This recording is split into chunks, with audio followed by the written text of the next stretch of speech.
বলিউড ভাইজান সালমান খানের হত্যা চেষ্টার খবর ভারতের শোরগোল ফেলে দিয়েছে। এর মধ্যে গত বৃহস্পতিবার 7 নভেম্বর হত্যার হুমকি পান অভিনেতা। পুলিশ জানতে পেরে তড়িঘড়ি করে শুরু করেন তদন্ত। সেই তদন্তের প্রেক্ষিতে ভারতের ছত্তিশগড়ের রায়পুরের বাসা থেকে মোহাম্মদ ফাইজান খান নামে এক আইনজীবীকে গ্রেফতার করা হয়েছে। বলিউড সুপারস্টার শাহরুখ খানকে মৃত্যুর হুমকি দেওয়ার জন্য একজনকে গ্রেফতার করেছে পুলিশ।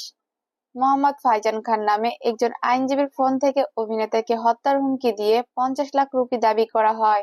এনডিটিভির খবরে ফাইজান এর আগে পুলিশকে জানায় তার মোবাইল ফোনটি চুরি হয়ে যায় গত সপ্তাহে, যেটি দিয়ে শাহরুখ খানকে হুমকি দেওয়া হয়েছিল। তিনি আরো বলেন, গত 2 নভেম্বর থানায় মামলা করেন তিনি। তার বিরুদ্ধে মামলা দায়ের করা হয়েছে তার নামে নিবন্ধিত একটি ফোন থেকে।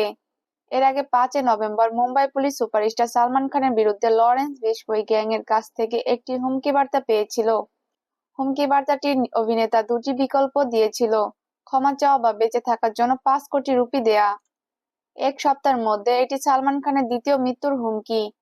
এছাড়া 24 অক্টোবর মুম্বাই পুলিশ জমশেদপুর থেকে একজন ব্যক্তিকে গ্রেফতার করেছিল, যে গ্যাংস্টার লরেন্স বিশপয়ের নামে সালমান খানকে হুমকি দিয়েছিল এবং 5 কোটির মুক্তিপণ দাবি করেছিল।